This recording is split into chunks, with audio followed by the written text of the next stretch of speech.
আসসালামু আলাইকুম ওয়া রাহমাতুল্লাহ। সকালের উপরে শান্তি বর্ষিত হোক।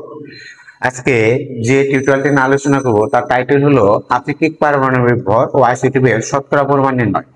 এসএসসি কেমিস্ট্রি বইয়ে ক্লাস 9 এর একজন স্টুডেন্ট যখন রসায়ন বইটা বলতে শুরু করে তখন পরমাণুর গঠন বা পদার্থের গঠন অধ্যায়ে এই যে আমরা জানি ইলেকট্রন, প্রোটন, নিউট্রন এগুলা পরমাণুতে কিভাবে অবস্থান করে। এখন ইলেকট্রন, প্রোটন, নিউট্রনের যদি একটা পরিমাণ দেওয়া থাকে অথবা আইসোটোপের একটা প্রাচুর্যতা বা আইসোটোপের একটা শতকরা পরিমাণ দেওয়া থাকে, সেখান থেকে একজন স্টুডেন্ট কিভাবে তার আপেক্ষিক পারমাণবিক ভর অথবা প্রকৃত ভর নির্ণয় করবে, আজকে আমরা সেই বিষয়ে আলোচনা করব। সাজ্জাদ, সবাইকে সাজ্জাদ মেথড প্ল্যানিং এ স্বাগত। তাহলে আমরা জানি অ্যাকর্ডিং টু রাদারফোর্ডের মতবাদ অনুসারে আমরা জানি পরমাণুর একটা কেন্দ্র আছে যা ধনাত্মক ধনাত্মক যাকে নিউক্লিয়াস বলে। এই কেন্দ্রের বাইরে যেগুলো আছে বৃত্তাকার উপবৃত্তাকার কক্ষপথ, এটা আমরা অ্যাকর্ডিং টু বোর থেকে জানি। এখন আমরা এটাও জানি পরমাণুর কেন্দ্রে কি কি অবস্থান করে, প্রোটন আর নিউট্রন অবস্থান করে। পরমাণুর কেন্দ্রে কি অবস্থান করে, প্রোটন আর নিউট্রন অবস্থান করে। ধরো আমি ধরে নিলাম এই জায়গায় আমাদের 8টা প্রোটন আছে আর 8টা নিউট্রন আছে, আর পরমাণুর বাহিরে যে বৃত্তাকার বা অনুমোদিত উপবৃত্তাকার কক্ষপথ গুলো আছে সেগুলোতে কি অবস্থান করে, ইলেকট্রন অবস্থান করে। আমি ধরে নিলাম এই জায়গায় 8টা ইলেকট্রন অবস্থান করতেছে, এইটুকু আমরা জানি। এখন এই মৌলটার ক্ষেত্রে তোমাকে যদি বলা হয় আসলে এই পরমাণুটা কি বা পরমাণুটার নাম কি, তাহলে আমি শিওর, আমি নিশ্চিত তুমি পরমাণুটার কথা বলতে পারবা। কারণ এই জায়গায় দেখাই যাচ্ছে নিউক্লিয়াস 8টা প্রোটন আছে।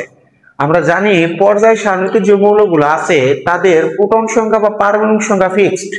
এই প্রোটন সংখ্যা পারমাণবিক সংখ্যা তাদের একটা স্বতন্ত্র বৈশিষ্ট্য, এবং কি তারা ওই প্রোটন বা পারমাণবিক সংখ্যা অনুপাতে নির্দিষ্ট একটা জায়গায় অবস্থান করে পর্যায় সারণীতে।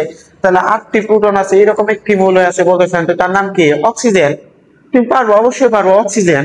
তাহলে এই মৌলটার নাম কি হবে, অক্সিজেন। এখন এর যদি আমাকে আমাকে আপেক্ষিক পারমাণবিক ভর নির্ণয় করতে বলে, তাহলে আমি কি করতে হবে, আমাদের আপেক্ষিক পারমাণবিক ভর নির্ণয় করার জন্য আমাদের একটা অনুপাতকে মনে রাখতে হবে। তুমি জানো, যদি আমি লিখি যে আপেক্ষিক পারমাণবিক ভর সমান, আমরা কি লিখি, আমরা লিখি এইরকম ভাবে যে মৌলের একটি পরমাণুর ভর, যে আমরা লিখি এইরকম ভাবে যে মৌলের একটি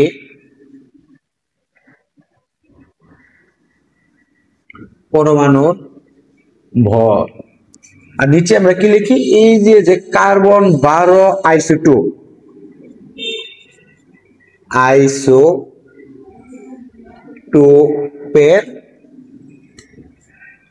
1/12 অংশ, মানে 1/12 অংশের যতগুণ ভারী।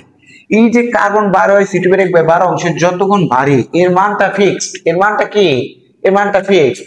অথবা কার্বন 12 আইসোটোপের 1/12 অংশ, এটাকে বলা হয় আমাদের কি, 1 এম ইউ, 1 এম মানে অ্যাটমিক মাস ইউনিট।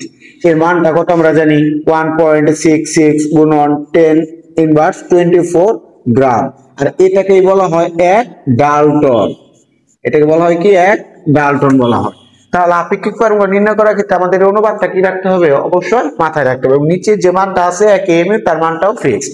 এছাড়া আমাদের কি কি বিষয় মাথায় রাখতে হবে, আচ্ছা তাহলে আমি জানি, তুমি অবশ্যই জানো, আমি শিওর নিশ্চিত তুমি জানো যে মাস অফ প্রোটনের একটা ভর আছে, সেই ভরটা কি 1.673 গুণন, সরি এই জায়গায় 3 হবে, 3 গুণন 10 ইনভার্স 24 গ্রাম। মাস অফ নিউট্রনের একটা ভর আছে, সেটা হলো 1.675 গুণন 10 ইনভার্স 24 গ্রাম। এখন মাস অফ ইলেকট্রনের একটা ভর আছে 9.11 গুণন 10 ইনভার্স 28 গ্রাম। এই যে তিনটা আমরা ভর লিখলাম, এগুলো তোমাকে অবশ্যই কি করতে হবে, মুখস্থ রাখতে হবে। অবশ্যই মুখস্থ তোমাকে রাখতেই হবে। এখন যদি এই অঙ্কটা থেকে আমাদের আপেক্ষিক পারমাণবিক ভর নির্ণয় করতে বলে, তাহলে আমরা কি করব, আমরা দেখতেছি এই মৌলের নিউক্লিয়াস 8টা প্রোটন আছে, 8টা নিউট্রন আছে। তাহলে প্রোটনের ভরকে 8 দ্বারা গুণ করে যোগ করে নিউট্রনের ভরকে যোগ করে গুণ করে দিব, আর নিচে আমরা কি 1 এমইউ দ্বারা ভাগ করে দিব। তাহলে আমরা লিখতে পারি যে এইটার ক্ষেত্রে আপেক্ষিক পারমাণবিক ভর, তাহলে আমরা লিখতে পারি আপেক্ষিক পারমাণবিক ভর সমান, আমাদের 8টা প্রোটন ছিল, তাহলে আমরা লিখতে পারি 8p যোগ 8n নিচে আমাদের কি 1 এমইউ মানে 1.66 গুণন 10 ইনভার্স 24। এখন স্যার এখন যদি বলো যে স্যার আমি 8টা ইলেকট্রনটাও কি করে দিব, গুণ করে দিব, তাহলে 8টা ইলেকট্রনটা যদি তুমি গুণ করে যোগ করে দাও তাহলে আহামরি কোনো পরিবর্তন আসবে না, হয়তো দশমিকের পর কোনো ডিজিটটা পরিবর্তন আসতে পারে। তাহলে আমি এই যে কি করব, আমরা এই যেটা করব যে এ গুণন একটা প্রোটনের বল 1.673 যোগ 1.673 গুণন 10 ইনভার্স 24, এটুকের কাজ শেষ। তারপর আমরা যোগ দিয়ে দিলাম, যোগ 8টা নিউটন ছিল, 8 গুণন 1.675 গুণন 10 ইনভার্স 24, এটার কাজ শেষ। আর নিচে আমাদের কি 1 এমইউ বা 1 ডাল্টন, আমরা কি লিখি এটা সেটা যে 1.66 গুণন 10 ইনভার্স 24 গ্রাম। দেখো আপেক্ষিক পারমাণবিক ভরের একটা অনুপাতকে প্রকাশ করতেছি, এই কারণে আপেক্ষিক পারমাণবিক ভরের কোনো একক নেই। তাহলে এটা যদি আমরা একটু ক্যালকুলেশন করি দেখা যাবে এটা আসবে সাধারণত 16 পয়েন্ট সামথিং 16.02। তাহলে আমরা ধরতে পারি কি এর স্থানীয় মান কত 16। তাহলে 16 পারমাণবিক ভর বিশিষ্ট মৌলটার নাম কি, অবশ্যই কি হবে অক্সিজেন। মৌলটার নাম কি হবে অক্সিজেন হবে। দেখো বুঝতে পারছো কি? আমার কাছে কিছু সৃজনশীল আছে, সেই সৃজনশীল গুলো আজকে আমরা সমাধান করার চেষ্টা করব। এখন পর্যন্ত যে বা যারা আমার চ্যানেলটা সাবস্ক্রাইব করে রাখো নাই তারা চ্যানেলটা সাবস্ক্রাইব করে বেল বাটন অন করে রাখবা। এরকম আরো ভিডিও পেতে আমার ভিডিওর বা কমেন্ট বক্সে নিচে অবশ্যই তোমরা লিখবা। তাহলে এটা আমি একটু পরিষ্কার করি।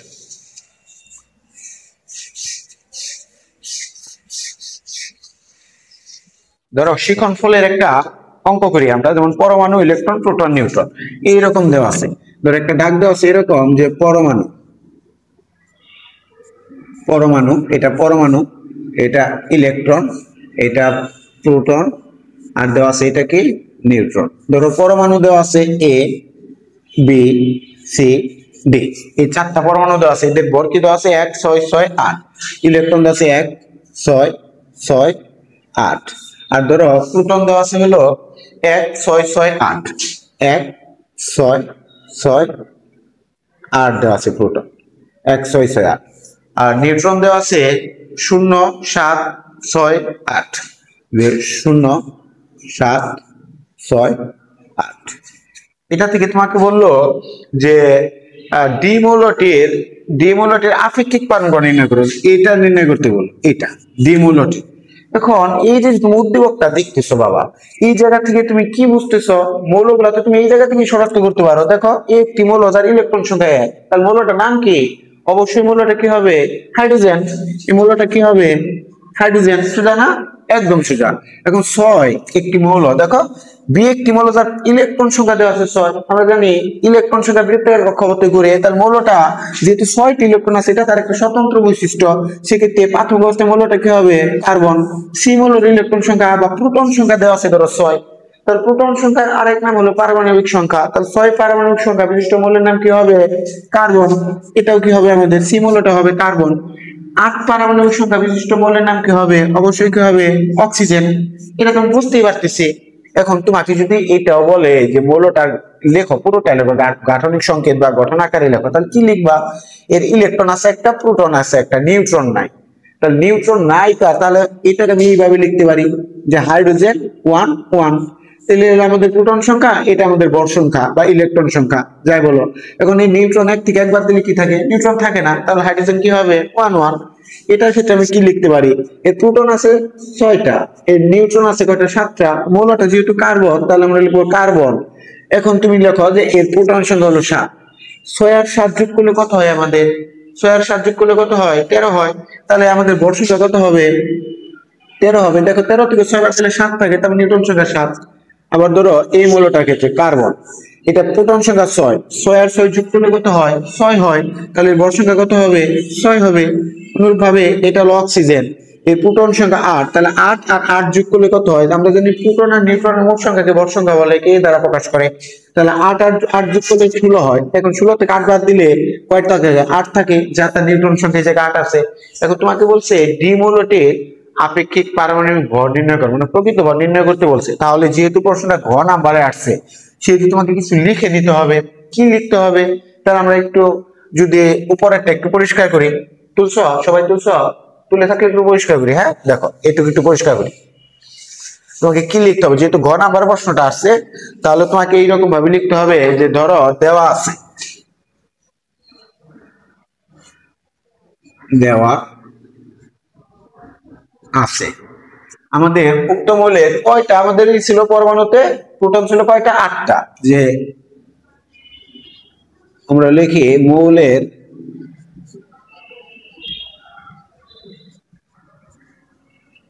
পরমাণুতে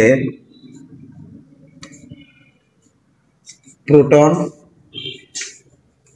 আছে, লিখবো হলো 8টি। আবার লিখবো মৌলের পরমাণুতে নিউট্রন আছে কয়টি, 8টি। এখন বাবা তুমি তো একটা প্রোটনের ভর জানো, তাহলে 8টা প্রোটনের ভর কত হবে, 8টা নিউট্রনের ভর কত হবে, এটা আমরা নির্ণয় করব। তাহলে আমরা একবার সরাসরি লিখি যে আপেক্ষিক পরমাণুর ভর বা আপেক্ষিক পারমাণবিক ভর যদি আমরা লিখি, বা তুমি একটু বড় করে লিখতে পারো একটি পরমাণুর ভর। আমরা যদি লিখি আলাদা করে যদি বের করে নিই যে একটি পরমাণুর ভর, যে আমরা যদি লিখি যে একটি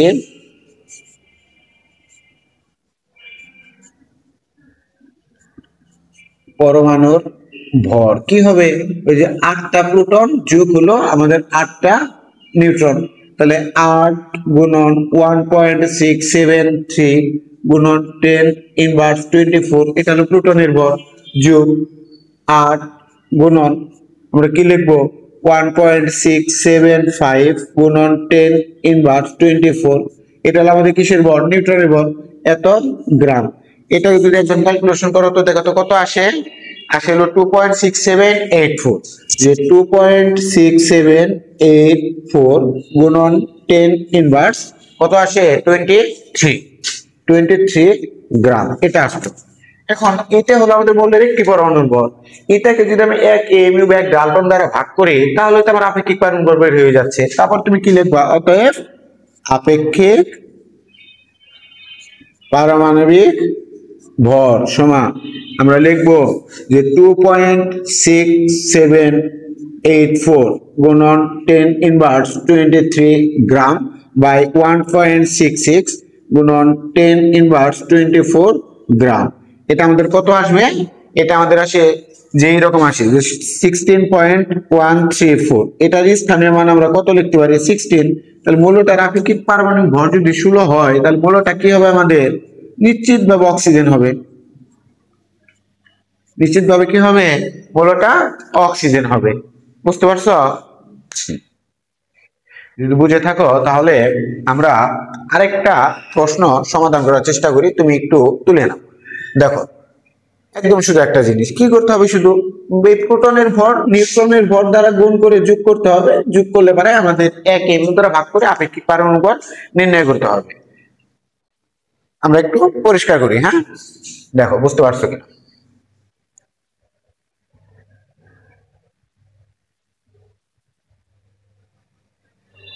দেখো একটু পরিষ্কার করি।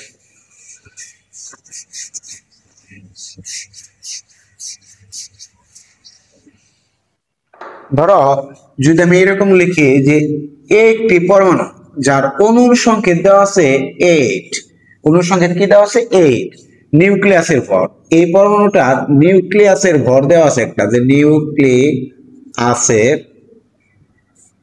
ভর আমার দেওয়া আছে কত, ভর দেওয়া আছে ধরো 4.25 গুণন 10 ইনভার্স 22, যে 4.25 গুণন 10 ইনভার্স 22 গ্রাম আছে, এটা দেওয়া আছে। তোমাকে বলছে এই যে এ এর আপেক্ষিক পারমাণবিক ভর নির্ণয় করো, আপেক্ষিক পারমাণবিক ভর কত, এটা তোমাকে নির্ণয় করতে বলছে। দেওয়া আছে একটি মৌল যার অণুর সংকেত দেওয়া আছে কত A8, নিউক্লিয়াসের একটা ভর দেওয়া আছে। তুমি তো জানো অ্যাকর্ডিং টু রাদারফোর্ড থেকে যে মৌলের মধ্যে যে নিউক্লিয়াসটা থাকে এই জায়গায় পরমাণু সমগ্র ভর এসে জমা হয়, তা নিউক্লিয়াসের ভরটা যদি আমরা হিসাব করতে পারি তাহলে তো পরমাণু আপেক্ষিক পারমাণবিক ভর বের হয়ে যাচ্ছে। তাহলে নিউক্লিয়াসের মাঝে কি থাকে, প্রোটন আর নিউট্রন, আর এই জায়গায় নিউক্লিয়াসের ভরটা দিয়েই দিছে। তাহলে আমাদের যে একটি মৌল এটার একটি পরমাণুর ভর আমরা নির্ণয় করব, একটি পরমাণু ভর নির্ণয় করব কি করব, এই যে আমাদের নিউক্লিয়াসের একটা ভর দেওয়া আছে যে এ একটি মৌল, নিউক্লিয়াসের ভর থেকে এটা বাদ দিয়ে দিব 8, তাহলে আমরা লিখতে পারি কি যে একটি পরমাণুর ভর, আমরা যদি প্রথমে লিখি যে একটি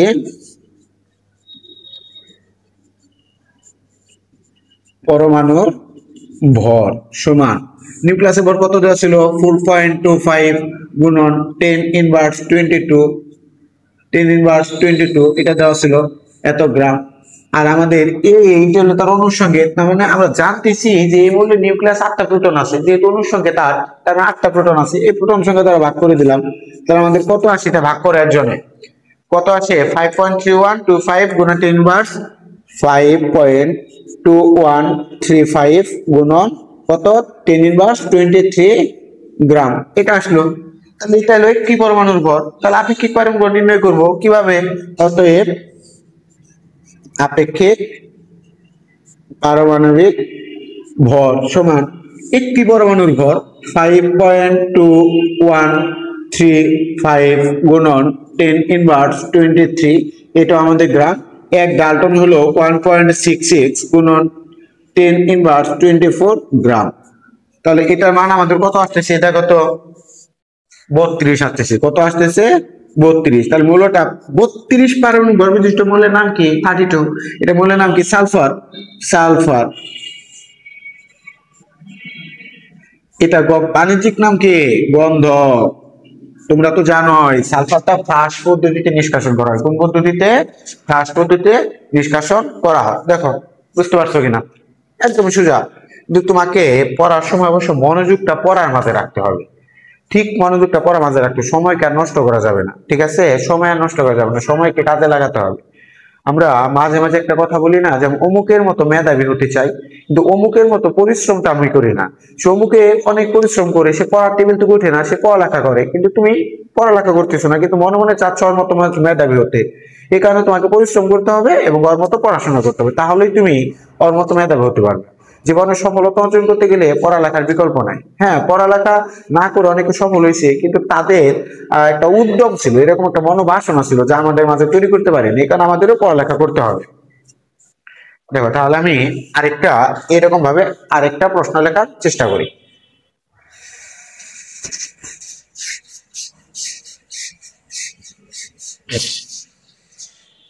দেখো দেখছে বি মৌলের নিউক্লিয়াসের ভর দেওয়া আছে, পারমাণবিক সংখ্যা দেওয়া আছে, নিউট্রন সংখ্যা নির্ণয় করতে বলছে।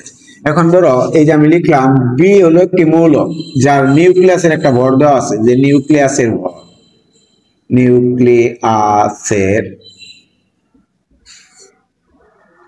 ভর কত দেওয়া আছে? নিউক্লিয়াস ভর 5.85 গুণন 10 ইনভার্স 23 দেওয়া আছে। 5.85 গুণন 10 ইনভার্স 23 গ্রাম দেওয়া আছে। এর প্রোটন সংখ্যা দেওয়া আছে 17টি। এই যে বি এর নিউট্রন সংখ্যা বের করতে বলছে। এখন কি করতে বলছে? নিউট্রন সংখ্যা কত? বি এর নিউট্রন সংখ্যা বের করতে বলছে। তাহলে আমরা কি করব? আমরা দেওয়া আছে যে বি মৌলের নিউক্লিয়াসে প্রোটন আছে 17টি, তাহলে 17টি প্রোটনের ভর আমরা প্রথমে নির্ণয় করব। এখন তাহলে আমরা নির্ণয় করি যে এরকম ভাবে, যে 17টি প্রোটন এর ভর।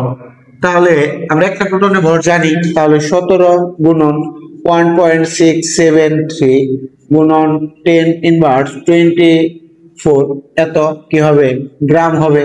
এটা কাজ করো তো, দেখো তো কত আসে কত? 2.8441 10 ইনভার্স 23, যে 2.8441 গুণন 10 ইনভার্স 23 গ্রাম আসবে। আচ্ছা, এই পর্যন্ত করতে তোমার কোনো সমস্যা নাই। একটা প্রোটনে ভর ছিল ভর আমরা জানি ম্যাস অফ প্রোটন, আর এই জায়গায় নিউক্লিয়াসে 17টা প্রোটন ছিল, 17টা প্রোটনের ভর আমরা নির্ণয় করে নিলাম। এখন নিউট্রনের মোট ভর যেটা আমরা নির্ণয় করি, যেটা আমাদের নিউট্রন সংখ্যা নির্ণয় করতে বলছে, নিউট্রনের মোট ভর আমরা কিভাবে নির্ণয় করব? তুমি কি জানো মৌলের যে নিউক্লিয়াস, সেই জায়গায় প্রোটন আর কি অবস্থান করে? নিউট্রন অবস্থান করে। তাহলে নিউক্লিয়াসের ভর থেকে যদি আমি প্রোটনের ভরটা বাদ দিয়ে দিই, তাহলে তোমার নিউট্রনের ভরটা বের হচ্ছে। তাহলে আমরা লিখি যে নিউট্রনের মোট ভর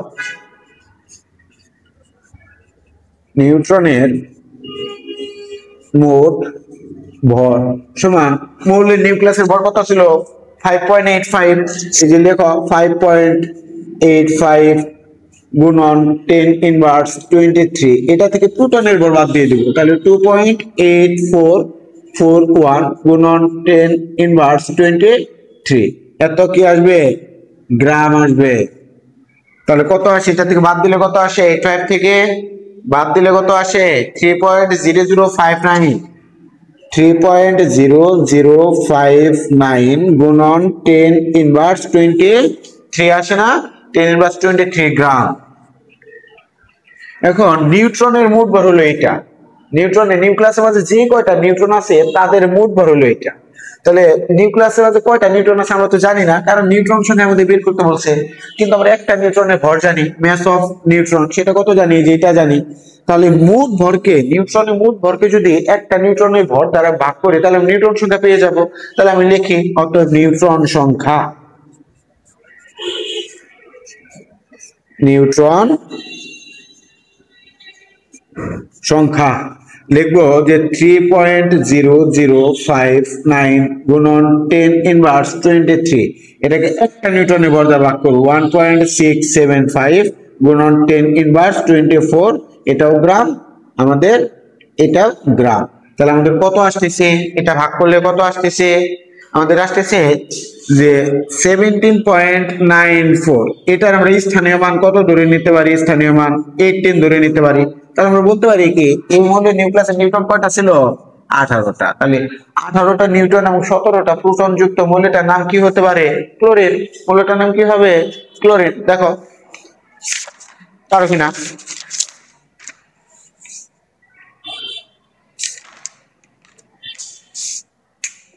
পারবা না? মনে হয় পারবা। তাহলে আমরা আরেকটা প্রশ্ন সমাধান করার চেষ্টা করি। একটু পরিষ্কার করলাম, কেমন?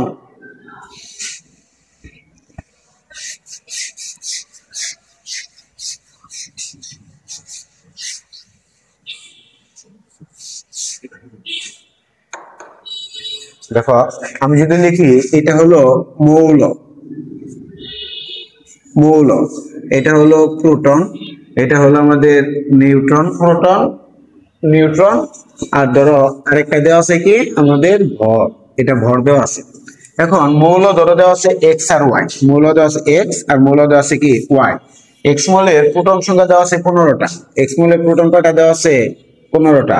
নিউট্রন কয়টা দেওয়া আছে? 17টা। নিউট্রন 17 দেওয়া আছে, কিন্তু এর কোনো ভর সংখ্যা দেওয়া নাই এটা। আবার ওয়াই যে মৌলটা আছে এটার প্রোটন সংখ্যা দেওয়া নাই, এর প্রোটন সংখ্যাটা দেওয়া নাই, কিন্তু ওয়াই মৌলের নিউট্রন সংখ্যা দিয়ে দিছে হলো 8টি, 8টি। আর নিউক্লিয়াসে ভর দিছে 2.342, যে 2.342 গুণন 10 ইনভার্স 22 গ্রাম, সরি 23 গ্রাম, এটা দেওয়া আছে। এখন তোমাকে প্রথমেই প্রশ্ন করছে এক্স মৌলটির নিউক্লিয়াসের প্রকৃত ভর নির্ণয় করতে বলছে, মানে আপেক্ষিক পারমাণবিক ভর নির্ণয় করতে বলছে। কি বলছে? এটার AMU মানে অ্যাটমিক মাস ইউনিট, AMU মানে আপেক্ষিক পারমাণবিক ভর নির্ণয় করতে বলছে, আপেক্ষিক পারমাণবিক ভর নির্ণয় করতে বলছে। তাহলে দেখো এক্স মৌলের নিউক্লিয়াস মধ্যে প্রোটন কয়টা ছিল? 15টা। তাহলে 15টা প্রোটন দেওয়া ছিল, তাহলে একটা প্রোটনের ভর তো আমরা জানি, কি জানি? আবার ধরো এটার নিউট্রন কয়টা ছিল? 17টা। একটা নিউট্রনের ভর তো আমি জানি। এটাকে যদি তুমি এক লাইনে করতে চাও তাহলে আমরা কি লিখবো?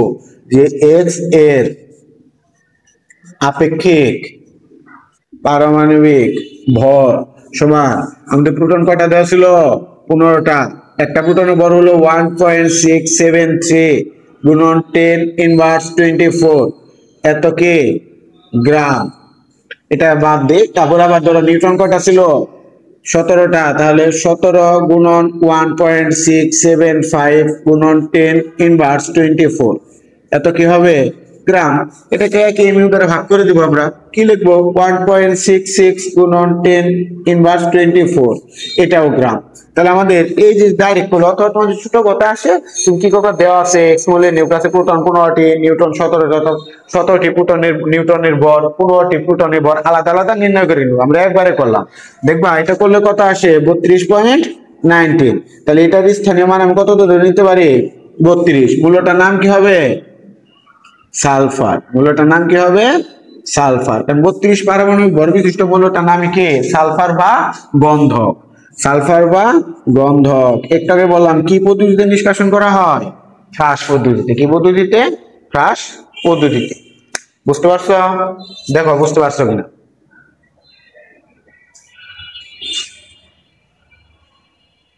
বুঝতে পারলে আমরা ওয়াই মৌলের মাঝে যাই দ্বিতীয় মৌলের ক্ষেত্রে। দেখো ওয়াই এর ক্ষেত্রে লেখা আছে যে প্রশ্নটা হলো ওয়াই মৌলটি শনাক্ত করো। এটা আমাদের কি করতে বলছে? শনাক্ত করতে বলছে, মানে শনাক্ত শনাক্ত শনাক্ত করতে বলছে, শনাক্ত করো। অর্থাৎ ওয়াই মৌলটি কি, নাম কি, এটা আমাদের বের করতে হবে। যেহেতু ওয়াই মৌলের কোনো প্রোটন সংখ্যা দেওয়া নেই, কিন্তু ওয়াই এর নিউট্রন সংখ্যা আর আমাদের একটা ভর সংখ্যা দেওয়া আছে, আমরা তো জানি। তাহলে আমরা লিখি যে দেওয়া আছে, দেওয়া আছে ওয়াই এর নিউট্রন কয়টা আছে আমাদের? ওয়াই এর নিউট্রন সংখ্যা দেওয়া আছে 8টি। যে ওয়াই এর নিউট্রন সংখ্যা দেওয়া আছে কয়টি? আমরা লিখি 8টি। তারপর ওয়াই এর নিউক্লিয়াসের একটা ভর দেওয়া আছে, নিউক্লিয়াসের ভর কত দেওয়া আছে? 2.342 গুণন 10 ইনভার্স 23 গ্রাম দেওয়া আছে। যেহেতু 8টি প্রোটন দেওয়া আছে, তাহলে আমরা একটা প্রোটনের ভর জানি, তাহলে ওয়াই এর 8টি প্রোটনের ভর নির্ণয় করি। যে ওয়াই এর 8টি নিউট্রন এর ভর, তারপর লিখি 8 গুণন 1.675 গুণন 10 ইনভার্স 24 এত গ্রাম।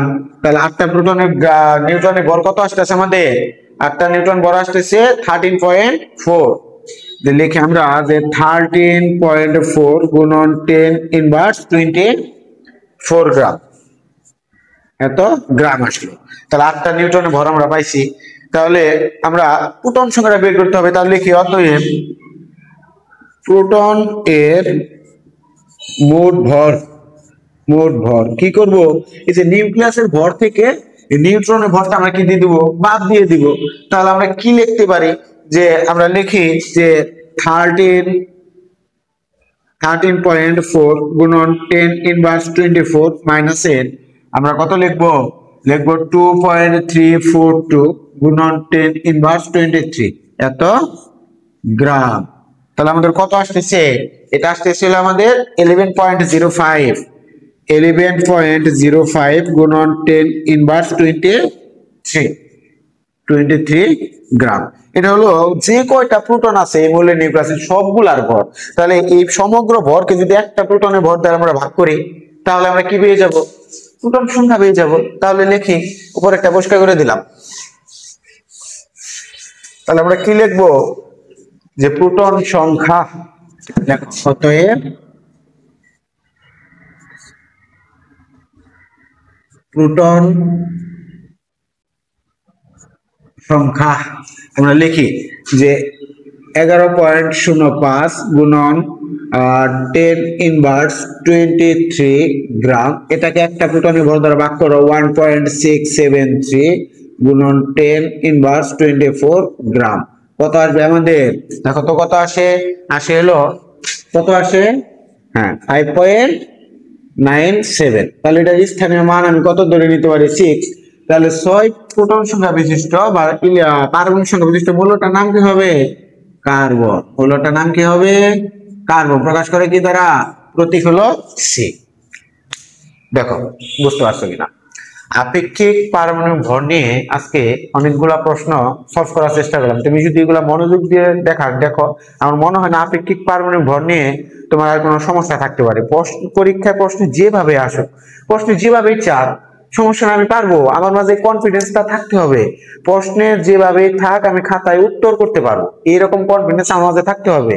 তোমাকে শুধু কনসেপ্টটা বুঝতে হবে, কনসেপ্টটা কি করতে হবে? মাথায় ধারণ করতে হবে, এবং কি এই প্রোটন, নিউট্রন এবং ইলেকট্রনের ভরটা মাথায় রাখতে হবে।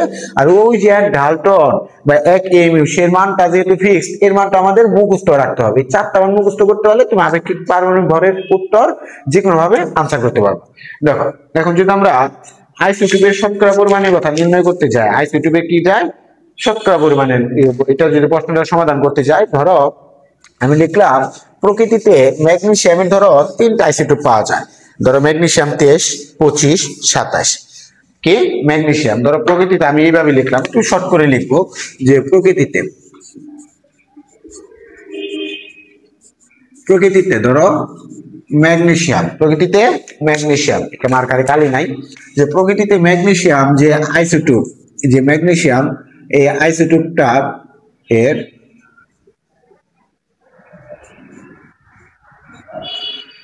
আইসোটোপ, ধরো আমি ধরে নিলাম ম্যাগনেসিয়াম যেটা হলো 23, এটা পাওয়া যায় হলো 70.78%, ধরে নিলাম হলো 78.70% পাওয়া যায়। আবার ধরলাম ম্যাগনেসিয়াম যেটা 25, এটা পাওয়া যায় 10.13%, যে 10.13%। আবার ধরলাম ম্যাগনেসিয়াম যে 27, এটা পাওয়া যায় ধরো হলো 11.17%, যে 11.17% পাওয়া যায়। এখন বললো যে ম্যাগনেসিয়ামের আপেক্ষিক পারমাণবিক ভর কত, যে মূলটা আপনি এইটার আপেক্ষিক পারমাণবিক ভর নির্ণয় করতে বলছো, যে আইসোটোপের আপেক্ষিক পারমাণবিক ভর নির্ণয় করো। তোমাকে বললো যে আইসোটোপের আপেক্ষিক পারমাণবিক ভর কত, এটা নির্ণয় করতে বললো। তাহলে আমি কি বলবো, ওই যে আমরা জানি পি গুণন এম যোগ কিউ গুণন এম বাই 100, এটাকে পার্সেন্টেজ আছে, শতকরা হিসাবে তো আছে, তাহলে 100 দ্বারা ভাগ করে দিব। তাহলে লিখবো যে অতএব আপেক্ষিক পারমাণবিক ভর সমান, আমরা এই যে 23 ছিল, 23 কে এটা দ্বারা কি করব, গুণ করব। প্রথমে কি করব, গুণ করব। এটার যে ভর সংখ্যা ছিল, ভর সংখ্যাকে শতকরা পরিমাণ দ্বারা গুণ করতে হবে প্রথমে। তাহলে লিখবো 23 গুণন 78.70, এটা একটা শেষ, যোগ এটা পাওয়া যায় ভর সংখ্যা কত, 25, 25 গুণন 10.13, এটা একটা, যোগ এটা পাওয়া, এটার ভর কত 27, তাহলে 27 গুণন 11.17, এটাকে কত দ্বারা ভাগ করবো আমরা, এটা দ্বারা ভাগ করবো আমরা 100 দ্বারা ভাগ করবো। তাহলে 100 দ্বারা ভাগ করলে আমাদের কত আসবে, যেহেতু ম্যাগনেসিয়াম তাহলে আমাদের কত আসবে, 23 পয়েন্ট সামথিং আসে, তাই না, যে 23.649, এটার স্থানীয় মান কত ধরতে পারবো আমরা, 24। তাহলে এই ম্যাগনেসিয়ামের আপেক্ষিক আইসোটোপের আপেক্ষিক পারমাণবিক ভর কত হবে, 24, কত হবে, 24 হবে। বুঝতে পারছো? তোমাদের বইয়ে তৃতীয় অধ্যায় পরমাণুর গঠন অধ্যায়ে আইসোটোপের শতকরা পরিমাণ থেকে আপেক্ষিক পারমাণবিক ভর অথবা এর প্রকৃতিতে কি পরিমাণ পাওয়া যায় প্রাপ্যতা নিয়ে ক্লোরিনের আইসোটোপ ও কপার আইসোটোপ নিয়ে দুইটা প্রশ্ন দেওয়া আছে, সোজাভাবে আলোচনা করা আছে। হয়তো আমি বিশ্বাস, আমি শিওর তোমরা এটা পারো, নিশ্চিতভাবে তোমরা এটা পারো। তারপরে তোমাদের একটু বোঝানোর চেষ্টা করব। দেখো আমরা আসি, যে আমরা জানি ক্লোরিনের প্রকৃতিতে কয়টা আইসোটোপ পাওয়া যায়, ক্লোরিনের প্রকৃতিতে দুইটা আইসোটোপ পাওয়া যায়। একটা হলো ক্লোরিন ধরো 1735, আর একটা হলো ক্লোরিন 1737। এখন যদি আমি ধরি এই আইসোটোপটা প্রকৃতিতে 75% পাওয়া যায়, কত পার্সেন্ট, 75%। এটা প্রকৃতিতে ধরো তাহলে কয় পার্সেন্ট পাওয়া যায়, 25% পাওয়া যায়। এখন তোমাকে বললো আর ক্লোরিন এর আপেক্ষিক পারমাণবিক ভর কত, এটা নির্ণয় করতে বলবো। তাহলে আমরা কি করব, তাহলে আমরা লিখবো যে আমরা জানি। দেখো আমি কিন্তু তোমাদের বোঝানোর জন্য একটু শর্টকাট লিখতেছি, শর্টকাট টেকনিকে লিখতেছি, কিন্তু পরীক্ষায় যখন আসে তখন কিন্তু তুমি লিখে নিবা যে দেওয়া আছে ক্লোরিন 1735 আইসোটোপ পাওয়া যায়, প্রকৃতিতে পাওয়া যায় 75%, 17 এটা 35 লিখছি, 1737 আইসোটোপ প্রকৃতিতে পাওয়া যায় 25%। এই পার্সেন্টেজ গুলো দেওয়া আছে আকারে লিখে নিবা, তারপরে লিখবা আমরা জানি। আমরা কি করব, আপেক্ষিক পারমাণবিক ভর লেখো, আপেক্ষিক পারমাণবিক ভর সমান, আমরা এই যেটা জানি পি গুণন এম যোগ কিউ গুণন এন বাই কত 100। তাহলে আমরা লেখো পি বলতে আমরা কি লিখবো, এই যে আমাদের পার্সেন্টেজটা দেওয়া ছিল এবং কি তার একটা বর্গ সংখ্যা আছে না, এই বর্গ সংখ্যাকে পার্সেন্টেজ দ্বারা কি করব, গুণ করব। তাহলে 35 গুণন 75 যোগ আমাদের কত ছিল 37 গুণন 25, এটাকে কত দ্বারা ভাগ করব, 100 দ্বারা ভাগ করলে দেখো তো কত আসে, হ্যাঁ বাবা কত আসে, 35.5। তাহলে ক্লোরিনের আপেক্ষিক পারমাণবিক ভর কত হবে, 35.5। তুমি বইয়ের মাঝে দেখো 85 অধ্যায়ে 35.5 দেওয়া আছে। বুঝতে পারছো? দেখো বুঝতে পারছো কিনা, যদি বুঝে থাকো তাহলে আমি একটু পরিষ্কার করি। হ্যাঁ, আবার ধরো আমরা যদি কপারেটটা নিয়ে একটু বোঝার চেষ্টা করি, কপারেটটা নিয়ে যদি একটু বোঝার চেষ্টা করি, তাহলে আমরা কি লিখবো, যে দেখা তোমার বইয়ে দেওয়া আছে যে কপারের আইসোটোপ দুইটা, কপার 63 একটা কপার 65। ধরো কপার এটা হলো 63 আর এটা হলো কপার 65। এই কপার 63 আর 65, এখন এই দুইটা আইসোটোপের আপেক্ষিক পারমাণবিক ভর এখন দেওয়া আছে। আপেক্ষিক পারমাণবিক ভর দেওয়া আছে কত? 63.5 এটা দেওয়া আছে। এখন তোমাকে প্রশ্ন করছে প্রকৃতিতে এদের পরিমাণ, প্রাপ্ত পরিমাণ, প্রকৃতিতে পরিমাণ কত, মানে কি পরিমাণে পাওয়া যায়। আগেরটাই আমাদের ভর দেওয়া ছিল না, আমরা ভর নির্ণয় করছি, আর এটা প্রকৃতিতে এটা ভর দেওয়া আছে, নির্ণয় করব কি পরিমাণ পাওয়া যায়, শতকরা কি পরিমাণ। প্রকৃতিতে শতকরা কি পরিমাণে আছে। তাহলে আমরা কি করব, আমরা যে প্রথমে কিন্তু তুমি লিখে নিবা, দেওয়া আছে কপার 63, কপার 65, এগুলা ক্ষেত্রে ধরে নেবা। আমরা প্রথমে লিখবো যে ধরে যে কপার 63 এটা ধরো পাওয়া যায় হলো x%, তাহলে কপার 65 যে আইসোটোপ এটা পাওয়া যায়, ধরে নিলাম আমরা 100 - x পার্সেন্টেজ পাওয়া যায়, এত পার্সেন্টেজ পাওয়া যায়। এখন আমরা লিখি যে প্রশ্ন মতে বা শর্ত মতে, যে প্রশ্ন মতে আমরা কি লিখতে পারি, যেটা x% ধরে নিছি এটার বর্গ সংখ্যা, তাহলে x গুণন 63 যোগ 100 - এর x গুণন 65, এটাকে ভাগ করবো কত দ্বারা? 100 দ্বারা। এই সাইডে আমাদের আপেক্ষিক পারমাণবিক ভর দেওয়া আছে কত? 63.5। তাহলে আমরা দেখো লিখতে পারি যে 63x, তারপরে লিখতে পারি হলো প্লাস 6500 মাইনাস এর হলো 65x, নিচে আমাদের কত? 100, এই সাইডে 63.5। তাহলে যদি আমরা এইভাবে লিখি যে 63x প্লাস 6500 মাইনাস এর 65x সমান হলো 6350। এই যে 100 দ্বারাকে গুণ করে দিলাম, একটা শূন্য জন একটা দশমিক চলে গেল, এটা গুণ করে দিলাম। গুণ করে দেওয়ার পর আমরা তারপরে কি লিখতে পারি, একটু পরিষ্কার করে দিলাম। আমরা দেখতেছি বা মাইনাসের 2x সমান মাইনাসের এটা থাকতেছে, তাই থাকে না? 6500 থেকে 6350 বাদ দিলে 150 থাকে, তাহলে উভয় সাইড থেকে -1 দ্বারা গুণ করলে আমাদের থাকতেছে x সমান, আমরা লিখতে পারি 150/2, কত আসে? 75%। তাহলে x যে ছিল এটা আমরা কোটা ধরছিলাম কপার 63, তাহলে আমরা লিখতে পারি যে কপার 63 কত পার্সেন্ট পাওয়া যায়? 75%। কপার 65, তাহলে আমরা লিখবো 100 - এর x ছিল, তাহলে আমরা কি লিখবো? 100 - এর 75 সমান কত পার্সেন্ট? এত পার্সেন্ট। আমরা লিখবো 25%। এটা হলো আমাদের কাঙ্ক্ষিত উত্তর। দেখো বুঝতে পারছো? আজকে আপেক্ষিক পারমাণবিক ভর ও আইসিটির শতকরা পরিমাণ নিয়ে আলোচনা করার চেষ্টা করলাম। যদি কোথাও ভুল ভ্রান্তি হয়ে থাকে সেই ভুলগুলা ধরে দেওয়ার চেষ্টা করবা, আর তোমরা আমার ভিডিওর নিচে অবশ্যই লেখার চেষ্টা করবা কোন বিষয়ে তোমরা টিউটোরিয়াল পেতে যাচ্ছ। আর আমার চ্যানেলটা যদি সাবস্ক্রাইব করে না রাখো তাহলে অবশ্যই সাবস্ক্রাইব করে বেল বাটনটা অন করে শেয়ার কমেন্ট করতে ভুলবা না। আজকের মতো এখানে বিদায় নিচ্ছি। আসসালামু আলাইকুম।